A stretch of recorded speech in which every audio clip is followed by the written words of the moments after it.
بسم اللہ الرحمن الرحیم۔ افلاطون کے چند مشہور و معروف اقوال۔ بد نفس وہ ہے جو لوگوں کی بدی ظاہر کرے اور نیکی چھپانے کی کوشش کرے۔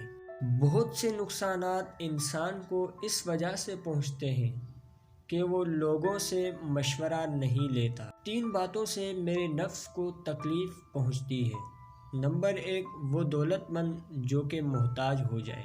نمبر 2، وہ عزیز جو ذلت و خواری میں مبتلا ہو۔ نمبر 3، وہ عالم جس پر جاہل افسوس کریں۔